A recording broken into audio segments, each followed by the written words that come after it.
Hi all! In this video, we're going over Topic 13, Lesson 4, Volume with Fractional Edge Length. Let's look back at what our two formulas we had were to find volume. They were volume equals base times height, or volume equals length times width times height. Now the big difference you're going to notice with this lesson is that we are not using whole numbers, meaning we're using fractional numbers. They're either going to come in form of a fraction or a decimal.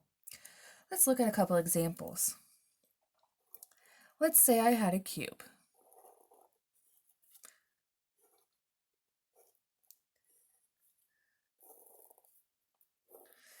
And let's say that I had 1.5, 1.5, and we're going to call them inches, and a height of 1.5 inches.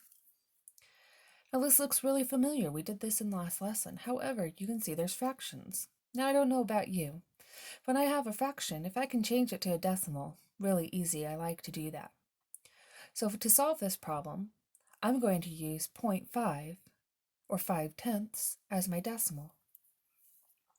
So if my volume equals length times width times height, I'm going to have volume equals 1.5 times 1.5 times 1.5. I multiply those out. Now remember, when I have double-digit numbers, I like to move off to the side a little bit and show my work off to the side. So I'm going to do that. Let's do the first 1.5 times 1.5. I have 25, carry the 2, 7, 5, and 1. Add them up. Now I have two decimal places here, 1, 2. So now I've multiplied these two numbers together. Let's multiply our last 1.5. 5 times 5 is 25. Regroup. 5 times 2 is 10 plus 2. 5 times 2 is 10 plus 1, 11. Place value, 5, 2, 2. Add them all up. 5, 7, 3, 3. I have 1, 2, 3 decimals I need to move over. 1, 2, 3. So my volume is 3 and 375 thousandths of a cubic inch. Again, IN cubed. Let's see what that would look like if I didn't change the fractions to a decimal. I would still have volume equals 1.5 times 1.5 times 1.5. But now I changed these to improper fractions. So I'd have volume 2 times 1 is 2 plus 1 is 3. So we have 3 halves times 3 halves times 3 halves. Again, when we multiply straight across. 3 times 3 is 9, times 3 is 27. Volume equals 27. 2 times 2 is 4, times 2 is 8. So we have 27/8, which I know can be reduced. 8 goes into 27 3 times, with the remainder of 3/8. So 3 3/8. It's still inches cubed. Now, whether or not we choose to put it as a decimal or we choose to put it as a fraction, we wind up with the same answer.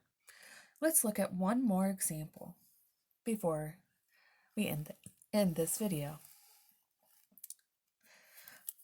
I'm going to look at a rectangular prism.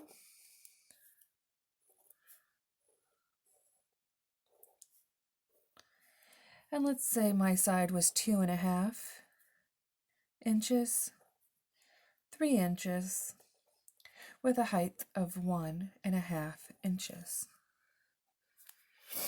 My volume equals length times width times height. So volume equals 2.5 times 3 times 1.5.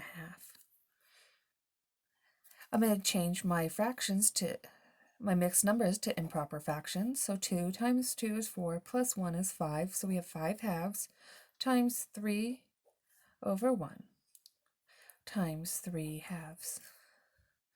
Now I can multiply. 5 times 3 is 15. 15 times 3, I believe, is 45. I'm just going to double check it. Is 45. So we're going to have 45 over 2 times 1 is 2 times 2 is 4. Volume, reduce. 4 goes into 1, or 4 one time. 4 goes into 5 one time with a remainder of 1. So my volume is 11 and 1/4 or 1/4 inches cubed. You'll notice on this video I chose to use length times width times height rather than having to solve for base separately and then multiply in the height. You can do either way, whichever one makes most sense to you. If you have any questions, please feel free to drop them in the comments and I'd be glad to answer them for you. Have a great day.